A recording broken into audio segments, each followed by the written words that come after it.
السلام عليكم ورحمة الله وبركاته. بسم الله الرحمن الرحيم، وبه نستعين، والصلاة والسلام على سيدنا محمد وعلى آله وصحبه وسلم. معاكم عبد الله محمد من قناتكم حياة الريف المصري. والنهارده يا جماعة نتكلم في موضوع مهم جدا لازم كلنا ناخد بالنا منه في الفترة اللي احنا فيها دي بالذات، وهو ازاي انك انت تشتغل في الشتاء بطريقة تخليك انك انت الانتاج بتاعك يكون بشكل كويس، بشكل ما يأثرش عليه درجة الحرارة، ما يأثرش في التحويل، ما يأثرش في الخصوبة، ما يأثرش في التسمين عندك، ما يعملش مشاكل معوية، ما يعملش مشاكل في الأرانب العشار، ما فيش أي مشاكل من درجة الحرارة لو اتبعنا الطريقة ديت. لأن طبعا تربية الأرانب في الشتاء يا جماعة بتختلف عن تربية الأرانب في الصيف. لازم إن في الصيف بنعمل حاجات، وفي الشتاء بنعمل حاجات للأرنب، واللي بيربي أرانب يعرف الكلام اللي أنا بقوله ده كويس.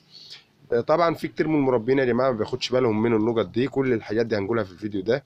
بس قبل ما نبدا الفيديو اعملوا لايك للفيديو، واللي لسه مش مشترك في القناه يشترك ويفعل الجرس عشان يوصله كل جديد.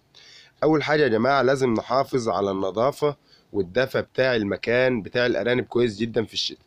طب ليه نحافظ على النظافة كويس جدا؟ لأن المكان بحكم إن هو هيكون مكفول، فلازم إن إحنا لو كنا بنكنس في الصيف مرتين، لا نكنس في الشتاء 3 مرات. لو كنا بنكنس في الصيف مرة واحدة، نكنس في الشتاء مرتين.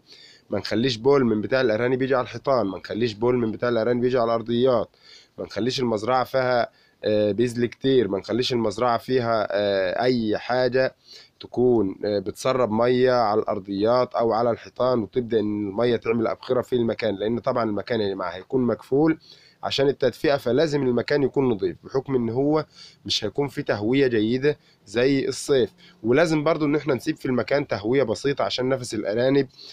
شباك ما يكونش الهواء بتاعه بحري، او ما بيجيش الهواء فيه مباشر. اي تهويه ما تكونش بطريقه مباشره على الارانب، تكون جايه في الارضيه او في السقف، وتكون تهويه بسيطه طبعا عشان التدفئه تكون عاليه عند الارانب. دي اول نقطه من النقط اللي بنراعيها معانا. تاني حاجه يا جماعه مراعاة ان الوجبه بتاعه الارنب في الصيف بتختلف عن وجبه الارنب في الشتاء.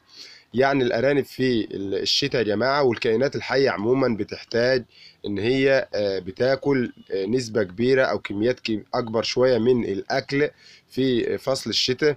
لان طبعا في كميه من السعرات الحراريه بتروح عشان التدفئه، والارنب برضو بيستفاد بيها وبيحول، لان ده يعتبر موسم الانتاج بالنسبه للصيف، بالنسبه عفوا للارانب. فبتكون طبعا الارانب منتجه اكتر في فصل الشتاء، بس لو وفرت لها الحاجات اللي انا بقول لك عليها.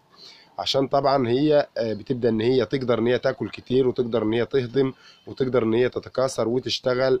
بس طبعا لازم توفر لها الحاجات دي عشان تكون ان هي في درجه حراره مناسبه تاهلها للكلام ده كله.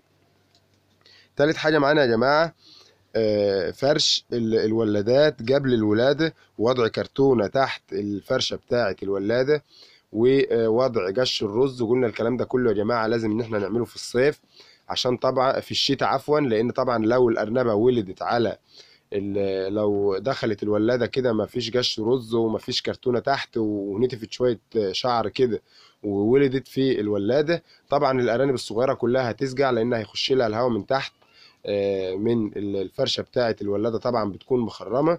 فطبعا لازم انها تصبح تلاقي الخلفة دي كلها ميتة، او لو ما لقيتهاش ميتة هتصبح تلاقي الخلفة ضعيفة جدا، في منها كتير ميت، في منها مش هيرضع، هيأثر على التحويل وعلى الشغل بتاع الأرانب الصغيرة دي بعد كده. فطبعا لازم ان انت تراعي ان يكون تحت الفرشة بتاعة الولادة كرتونة، والولاده يكون فيها قش رز او نشاره خشب، اي حاجه متوفره عندك ان الارنبه تعشش فيها وتولد فيها. رابع حاجه معانا يا جماعه ان احنا نقسم العلف على وجبتين، وجبه الصبح ووجبه بالليل. عشان انت لو حطيت للارنب وجبه واحده هيبدا ان هو ياكلها في 3 4 ساعات، وهيقعد بقيه اليوم كله جعان. طبعا لما يبقى الارنب جعان يا جماعه في فصل الشتاء ده ما ينفعش. فطبعا احنا هنقسم الفتره اللي بيجوعها الارنب على مرتين. هنحط له نص الوجبه بتاعه الاكل الصبح، ونص الوجبه بتاعه الاكل بالليل او اخر النهار.